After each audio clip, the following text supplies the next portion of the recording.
आज जो हम टॉपिक डिस्कस करने जा रहे हैं इसका नाम है मोल्टिंग और एक्टाइसिस। ये इंसेक्ट्स के अंदर बहुत ही इम्पोर्टेंट फिनोमिना है जो अकर होता है। मोल्टिंग की हम सबसे पहले डेफिनेशन देख लेते हैं कि मोल्टिंग क्या होती है।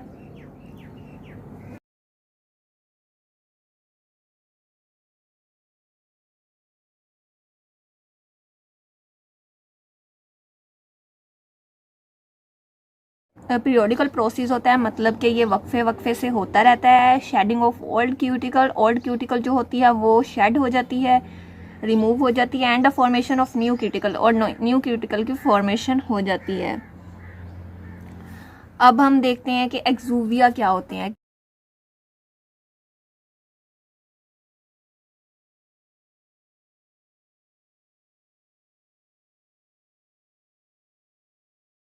The cuticular parts discarded during moulting are called एक्सूविया।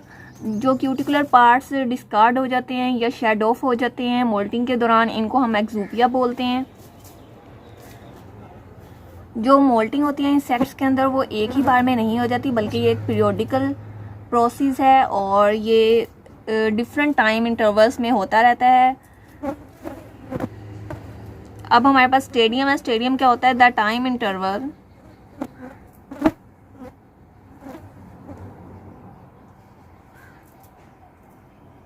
Between two subsequent moultings. जो टाइम इंटरवल दो लगातार आने वाली मोल्टिंग्स के दरमियान में होता है इसको हम स्टेडियम बोलते हैं। हमारे पास जो टर्म है वो है इंस्टार। इंस्टार क्या होता है? The form attend bye insect in any stadium. Her stadium के दौरान जो फॉर्म अटेन होती है, इंसेक्ट जो अटेन करता है उसको बोलते हैं इंस्टार। अब हम देखते हैं स्टेप्स मोल्टिंग के अंदर कौन कौन से स्टेप्स होते हैं। पहले हमने उसके अंदर जो टर्म्स इन्वॉल्व हैं उनको हमने डिस्कस किया है। अब हम देखते हैं स्टेप्स।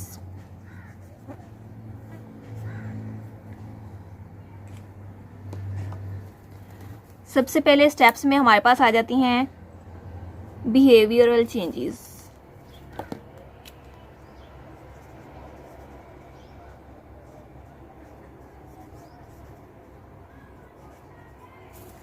बिहेवियरल चेंजेस आ जाती हैं इंसेक्ट्स के अंदर। जो लार्वा होता है वो फीड करना स्टॉप कर देता है, स्टॉप्स फीडिंग,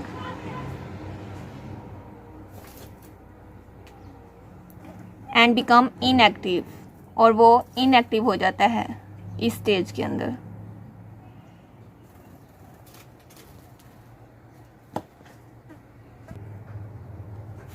इसके बाद हमारे पास आ जाती हैं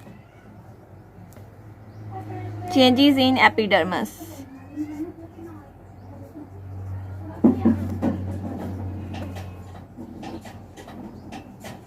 एपिडर्मिस के अंदर हमारे पास कौन कौन सी चेंजिंग्स हो सकती हैं?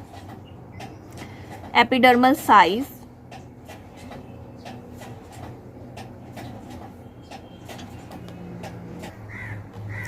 Epidermal cell size, protein content,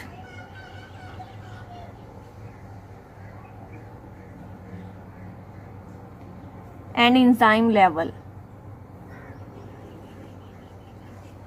ये सारी चीज़ें जो हैं वो हमारे पास इंक्रीज हो जाती हैं ड्यूरिंग मोल्टिंग।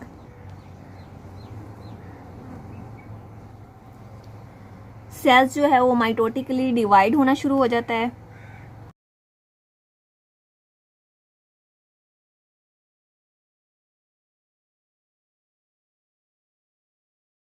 और उसमें टेंशन इंक्रीज हो जाती है। उससे क्या होता है?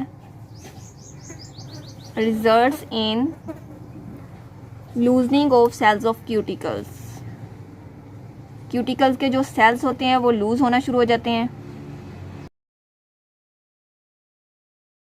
नेक्स्ट जो है हमारे पास थर्ड चेंज वो होती है apolysis. Attachment of cuticle from epidermis.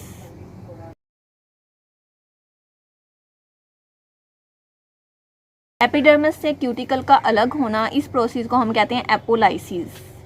और चेंज हमारे पास है फॉर्मेशन ऑफ सब क्यूटिकुलर स्पेस। एपिडर्मिस के दरमियान में सब क्यूटिकुलर स्पेस बन जाती है। फिफ्थ जो चेंज है हमारे पास, उसमें क्या होता है कि सब क्यूटिकुलर स्पेस में मोल्टिंग जेल की सेक्रीशन होती है, secretion of moulting jail.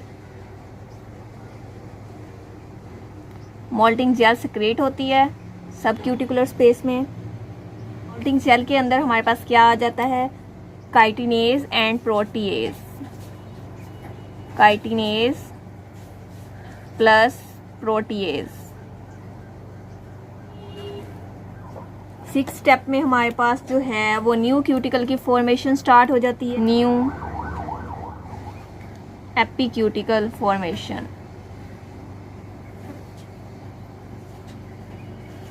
New epicuticle की फॉर्मेशन स्टार्ट हो जाती है। उसके बाद सेवन स्टेप है हमारे पास, प्रोक्यूटिकल की फॉर्मेशन स्टार्ट हो जाती है। एट्थ स्टेप में मोल्टिंग जेल की एक्टिवेशन हो जाती है, जो कि सब क्यूटिकुलर स्पेस में मोल्टिंग जेल सेक्रेट हुई थी, उसकी एक्टिवेशन स्टार्ट हो जाती है, activation of moulting gel. Moulting gel का हमारे पास क्या फंक्शन होता है, ये डाइजेशन करती है एंडोक्यूटिकल की और एब्जॉर्प्शन करती है। एंडोक्यूटिकल जो पहले वाली होती है उसकी डाइजेशन करती है एंड एब्जॉर्प्शन करती है, endocuticle digestion and absorption. Next हमारे पास है नाइन्थ स्टेप जो है, उसमें वैक्स लेयर की फॉर्मेशन होती है।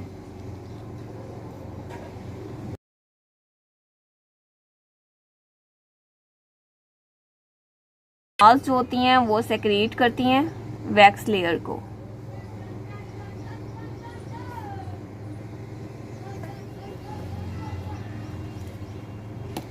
टेंथ स्टेप जो है हमारे पास, इसमें सीमेंट लेयर की फॉर्मेशन होती है।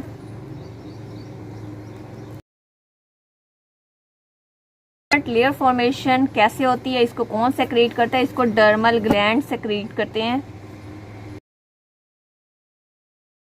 11th स्टेप जो है वो है मोल्टिंग। मेन जो चेंजेस हैं वो यहाँ पर होती हैं। अब इसमें भी दो स्टेप्स होते हैं, एक होता है रप्चरिंग ऑफ ओल्ड क्यूटिकल और सेकंड होता है removal of old cuticle. Third one is formation of new cuticle.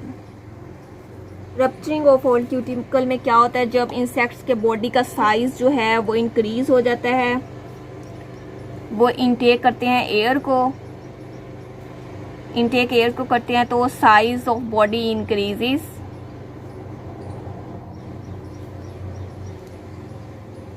Volume जो है वो इंक्रीज हो जाता है।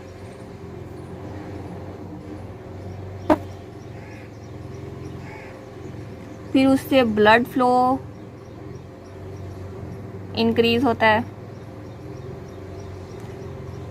जब ब्लड फ्लो इंक्रीज होता है तो जो है वो ओल्ड क्यूटिकल रप्चर हो जाती है।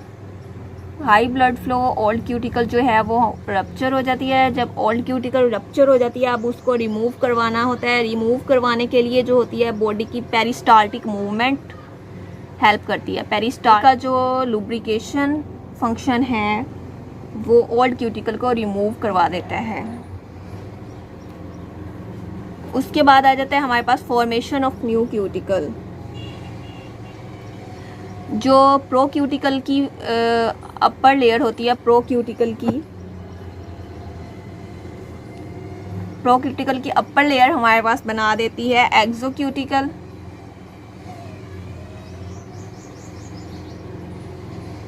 Bye the addition of protein and tanning by phenolic substance. Addition of protein and tanning by phenolic substance.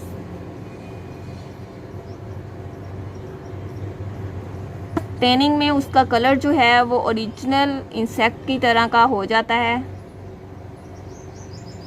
और मोल्टिंग का जो प्रोसेस है वो कंप्लीट हो जाता है। लेयर थी प्रोक्यूटिकल की अपर लेयर, उसने बनाया था एक्सोक्यूटिकल।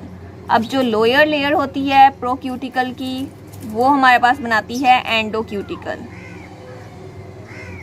प्रोक्यूटिकल की लोअर लेयर जो होती है वो हमारे पास बनाती है एंडोक्यूटिकल। और जब एंडोक्यूटिकल की फॉर्मेशन हो जाती है तो इसमें काइटिन और प्रोटीन होते हैं, एडिशन होती है काइटिन की और प्रोटीन की। लेयर का काम क्या होता है, ये इंक्रीज करती है थिकनेस को, इंक्रीजेस थिकनेस। ये था हमारा मोल्टिंग का कंप्लीट प्रोसेस। आई होप कि आपको इस लेक्चर की समझ आई होगी। अगर आपको ये वीडियो पसंद आई हो तो लाइक ज़रूर करें। चैनल पर नए हैं तो चैनल को सब्सक्राइब करना मत भूलें। मिलते हैं किसी नेक्स्ट वीडियो में, तब तक के लिए अल्लाह हाफिज़।